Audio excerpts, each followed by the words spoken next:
princess had just pulled off what might be the most perfectly executed family takedown in the history of the British Monarchy, and the wildest part isn't even the tiara itself. It is that Camilla essentially confessed to everything by having a complete, unhinged meltdown in front of 200 of the most powerful people in Britain. If you have spent 20 years, 2 whole decades, insisting that you had absolutely nothing to do with erasing Diana's legacy, perhaps you shouldn't scream about how Diana's gone and everyone should move on the exact moment her granddaughter is handed a piece of jewelry that belonged to her. That is not a good look. That is not even a defensible look. That is a kind of explosive, raw, and desperate reaction that makes everyone in that ballroom stop, freeze, and think, wait, what exactly have you been hiding for the last 20 years? The setting for this confrontation was supposed to be a low-key, unassuming afternoon in May 2026. Late spring sunlight was streaming through those massive, iconic stained glass windows at Buckingham Palace. The atmosphere was light, almost routine.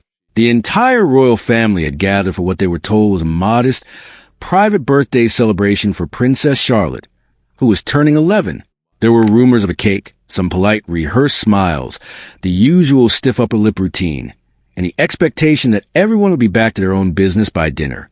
That was the official, public-facing agenda. But Princess N, the woman known as the hardest worker in the firm, had been planning something entirely different for months. And the more you analyze how she executed this, compared to the violent, panicky reaction it triggered, the clearer it becomes that this was never just a simple birthday party. This was a psychological masterstroke, and stepped onto the elevated dais with that trademark, granite-like demeanor she perfected over decades. She was wearing a perfectly tailored, dark suit, her hair pulled back into that severe, no-nonsense bun we have all come to recognize. Her eyes were sharp, scanning the room with a gaze that looked like it could cut through tempered glass. In her hand, she held an old, worn red velvet box. The kind of box that absolutely does not contain casual, everyday birthday gifts. Standing right next to her was 11-year-old Princess Charlotte, wearing a simple white dress. Her golden blonde hair was catching the spring light, and as she stood there, she had those unmistakable Spencer features that the public instantly recognizes as belonging to Diana. The grand hall went completely, deathly silent. You could hear a pin drop on the thick carpet. Then Anne spoke. She didn't hedge. She didn't soften her blow with the usual, watered-down diplomatic language. She didn't look to the king for permission. In front of the entire assembled family, the senior courtiers and the highest-ranking members of the royal household, she boldly declared that she was bestowing upon Princess Charlotte what she called the Diana honorific. According to high-level palace leaks that surfaced that very evening, her exact words conveyed that Charlotte would inherit not just a name, but the spirit of compassion, courage, and an unbreakable closeness to the public that her grandmother once represented. Then, with a steady hand, she opened the heavy red velvet box and revealed the tiara. The collective gasp in the room was almost audible. This wasn't just some random, dusty piece of jewelry pulled from the vast, forgotten royal vaults. It was intimately, undeniably connected to Diana. It was the same tiara she wore during her most meaningful, impactful charity tours. The one she had on when she was photographed holding children affected by landmines in war-torn regions. The one she wore while sitting bedside with AIDS patients back, when the global stigma around that disease was still overwhelming, and touching someone was considered a life-threatening risk. This tiara carried the weight, the soul, and the history of everything Diana represented during her public life, and placed it into Charlotte's small, trembling hands and stated clearly, for all to hear, that it would serve as a permanent, physical reminder that Diana's legacy lives on within the bloodline of the family. Scattered applause broke out, hesitant, nervous, and genuine, but the rest of the room was paralyzed. Astonished whispers spread to the crowd like wildfire. Kate Middleton gripped Prince William's hand so tightly that her knuckles turned white, desperately trying to maintain a composed, camera-ready smile while her eyes betrayed pure, unadulterated shock. King Charles sat frozen in the center of the dais, his expression a complex, shifting landscape of emotions, torn between being genuinely moved by the tribute to his late ex-wife and being absolutely, viscerally terrified of what might happen next. And honestly, his instincts were entirely correct, because what happened next was nothing short of chaos. Camilla suddenly jumped up from her ornate, gilded chair so fast that the antique would creak loudly. Her face went bright red, and I don't mean emotional or teary red. This was intense, ugly, visible rage. Her voice pierced through the formal atmosphere like a blade, making even the most highly trained courtiers physically flinch. She shouted in front of everyone, that it was entirely unacceptable for Anne to make this decision without consulting her first. She demanded the entire presentation be canceled immediately, and then she said the words that changed everything. She screeched, "The tiara does not belong to anyone in this young generation." That statement is the key. That is the smoking gun, because it raises such obvious, terrifying questions. Why doesn't it belong to this generation? Who does Camilla believe it belongs to? And why, in the name of all that is holy, is she so fiercely, uncontrollably angry about Diana's granddaughter receiving a piece of jewelry tied to her grandmother's charitable work? If this were just about and failing to follow protocol, you would expect irritation. You would expect a passive-aggressive comment leaked to the press the next morning.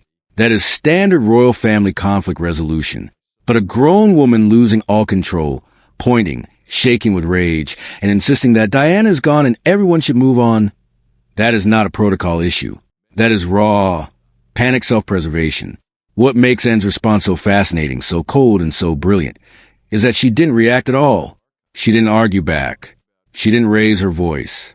She stood completely still, perfectly calm, looking down at Camilla with those cold, sharp, observant eyes, and the corner of her mouth lifted slightly into what some witnesses described as a faint, almost invisible smile.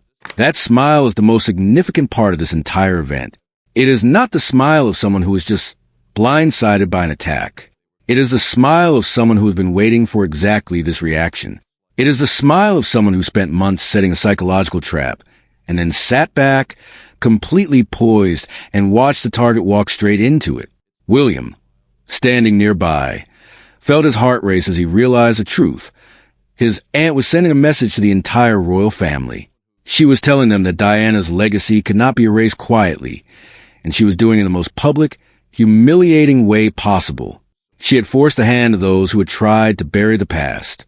But the reason this confrontation feels so explosive is that it wasn't a sudden, impulsive act, and didn't just wake up one morning and decide to stir up family drama with a piece of jewelry. No, this was a culmination of months of cold, calculated investigative work. For at least 6 months leading up to that ceremony, and had been working in the shadows. She was gathering information, connecting dots, and uncovering a systematic pattern of behavior that had been rotting the institution from within for decades. She contacted retired palace insiders, dug through hidden, forgotten archives, and collected documentation with a level of discretion that would impress an intelligence officer. Her goal was singular: to bring Diana's often hidden legacy back into the light and understand, once and for all, why so much of it had seemingly vanished from the official record. A detailed report later compiled by a trusted team of royal archivists outlines what and discovered during those 6 months, and the reality is genuinely disturbing. Many of the most important documents, personal letters, and significant mementos belonging to Diana had simply disappeared from the royal archives. We are talking about irreplaceable letters she wrote to William and Harry when they were young boys, pieces of jewelry she cherished during important humanitarian hospital visits, her personal diaries, and private, candid photos. And checked the archive records and found that these sensitive files were listed as existing in 1998, again in 2005, and even as late as 2012. Yet, when she went looking for them recently, they were completely mysteriously gone. There were no records showing when they were removed, no documentation of who authorized their disposal, and no paper trail. Just a massive, gaping hole where these crucial pieces of history used to be. That is not a coincidence. Secure historical archives do not just lose items, especially not the British Royal Archives, which are managed with obsessive care by professional historians. The missing items weren't random, everyday papers. They were the heart of Diana's story. And conclusion was immediate and, frankly, frightening. Someone had deliberately tried to erase Diana's positive influence. The goal appeared to be reducing her to a sad, short, and easily forgotten chapter in royal history, rather than recognizing her as a lasting symbol of compassion and courage that changed the world. And had strong suspicions, but she needed concrete proof. And that is where the story takes a dark turn into something that sounds like a spy thriller. Except it actually happened. Several months before Charlotte's birthday, and arrived alone at a plain, unremarkable house on the outskirts of London. She wore a wide-brimmed hat and a heavy, dark coat, specifically to avoid being recognized. The man waiting for her was Edward Langford, a former archive assistant to Diana, who had retired back in 2008. He was in his late 70s, thin, white-haired, and slightly hunched from the weight of decades of service. When and sat down in his dim, quiet living room, he looked around nervously before speaking. His voice was cautious, carrying the heavy burden of years of hidden guilt. He told her he had thought long and hard before reaching out, fully understanding that what he was about to reveal could put him in significant danger. But he reached a point where he simply could no longer keep these secrets to himself. Edward led into a small, musty, locked room in his basement. He opened a heavy old metal safe, and inside, he revealed a thick bundle of documents. These had been carefully wrapped in moisture-proof plastic for over a decade. Inside were photocopies of original files that had supposedly been destroyed, meeting minutes documenting letter retrievals, lists of removed mementos, and specific, chilling instructions for their disposal. But the most important item in that safe was a small, black USB drive. Edward explained that he had secretly recorded a high-level, closed-door archive meeting in 2005 while he was still working at the palace. He had hidden a small digital recorder in his jacket pocket because he suspected something deeply unethical was happening with Diana's personal belongings. He plugged the USB drive into a laptop, and as the grainy, clear recording began to play, the atmosphere in that basement shifted permanently. A woman's voice, cold, sharp, and unmistakably authoritative, came through the speakers. Dispose of everything. All letters, photos, and mementos related to Diana. Leave absolutely nothing that could remind the public of her. This is a direct order from above. I do not want to see them resurface. It was Camilla's voice. The recording was dated 2005, the very same year she married Charles and officially joined the royal family, and sat completely still in that basement, gripping the edge of the wooden table, so hard her knuckles turned white. Tears rolled down her cheeks, but they weren't from sadness. They were from a searing, molten mix of rage and satisfaction. After months of grueling work, chasing ghosts, and navigating treacherous internal politics, she finally had what she needed. Undeniable, irrefutable evidence. Let's pause for a moment to consider the timing. In 2005, Camilla wasn't an outsider struggling for relevance. She had just officially become the Duchess of Cornwall. She had spent years carefully, surgically rehabilitating her public image, performing charity appearances, and trying to convince the British public that she wasn't the villain of the Charles and Diana story. The wedding itself was a carefully orchestrated affair designed to project humility, quiet dignity, and a fresh start. And yet, behind the scenes, at the very moment she was supposedly embracing her new role with grace, she was systematically, cold-bloodedly ordering the destruction of everything that proved Diana had ever mattered. That isn't just insecurity. That is calculated, deep-seated malice dressed up in tweed and sensible heels. Think about what it means to erase a mother's letters to her children. Those weren't public relations documents. They were private, handwritten notes from a mother to her young sons, likely filled with doodles, inside jokes, and the kind of small, tender moments that children treasure their entire lives. Camilla didn't just want Diana gone from the public record. She wanted her erased from her own children's personal history.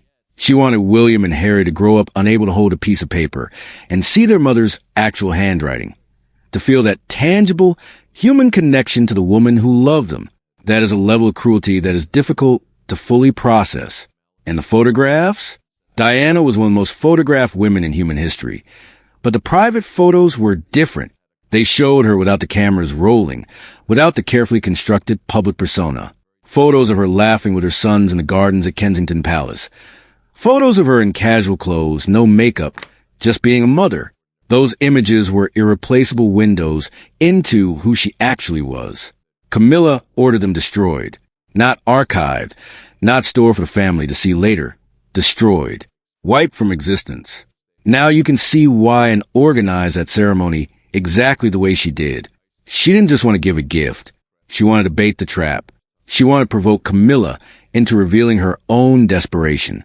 She knew that if she put a piece of Diana's jewelry in the hands of the girl who looks most like her, it would strike a nerve so deep that Camilla wouldn't be able to stay silent.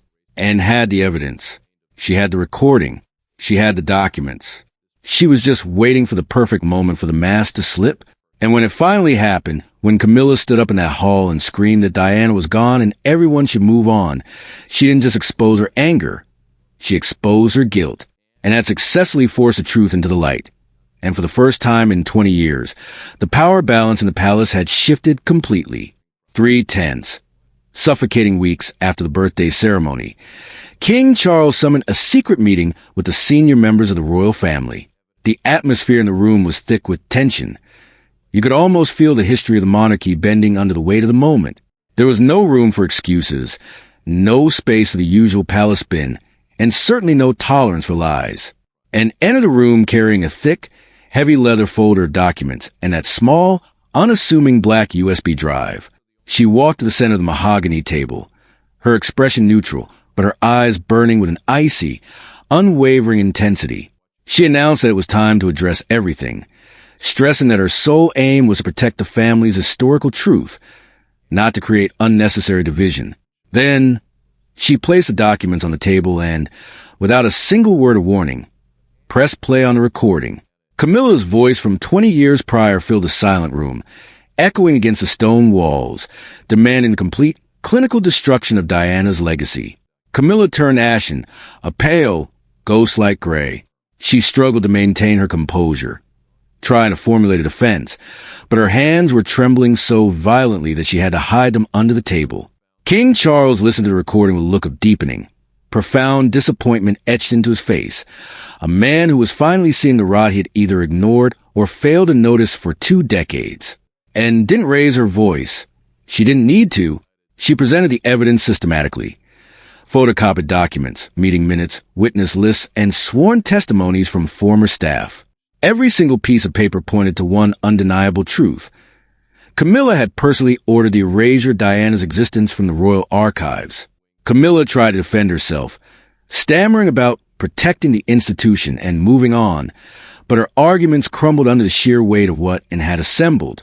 Every excuse she offered became irrelevant and produced more documentation, logs of who accessed the archives, records of destruction orders, and the names of those coerced into helping. When Charles finally spoke, his voice sounded weary, shattered, but firm. He looked directly at Camilla and told her that she had gone too far. He expressed a cold, biting disbelief at the scope of betrayal, not just against Diana, but against the very integrity of the crown itself. The room felt heavy. It was as if the air had been sucked out. Camilla sat in total, stunned silence, realizing for the first time that her protective shield had been shattered. The fear she had buried for 2 decades was finally exposed in front of the people she had tried so hard to manipulate. The royal family decided to keep the core details of this meeting private to avoid a scandal that could irreparably damage the monarchy. But behind the closed doors of the palace, the world had changed forever. Charles declared that Camilla was to be officially and completely isolated. She was ordered to move out of the main living areas of the palace and into the distant, drafty eastern wing, effectively becoming a ghost in her own home. She was permanently barred from any official royal activities and stripped of her public role entirely. The era of her influence had come to a screeching, silent halt. For public appearances, the palace maintained a facade of normalcy, but the damage was irreversible. The tiara was never just a piece of jewelry. It was a catalyst that unveiled a hidden, festering truth. It ensured that Diana's legacy would continue through her granddaughter, Charlotte, and demonstrated that those who try to alter history eventually face the consequences of their own pride. And didn't just honor Charlotte that day. She exposed a decades-long campaign of malice, and she did so strategically that the person responsible essentially confessed in front of everyone before the evidence even hit the table. That is not just family drama. That is a masterclass in patience, investigative rigor, and the precise, lethal application of truth. As I look back at the image of Charlotte standing in her white dress, holding that tiara, and looking up at her great aunt with those blue eyes that are so unmistakably Diana's, I see the future. She is 11. She doesn't fully understand the weight of what she was handed that day. She doesn't know about the missing letters, the incinerated photographs, or the 20-year campaign to make her grandmother disappear from memory. But one day, she will. One day, she'll understand that her great-aunt had spent months of her life digging through archives, tracking down retired staff, and building an ironclad case so that she could stand in that hall and receive something that belonged to the grandmother she never got to meet. That isn't just justice. That is love. Complicated, fierce, unsentimental love of the kind princess, and is always specialized in. She didn't make a grand speech about her feelings. She didn't cry in public or give interviews about how much this meant to her. She just did the work. She gathered the evidence. She waited for the perfect moment. And when Camilla stood up and screamed and just offered that faint, knowing smile because she had already won. The trap had already closed. The recording was in her possession. And the history of the family had been reclaimed. The battle had been fought in secret. And Camilla didn't even know she was losing until it was far, far too late.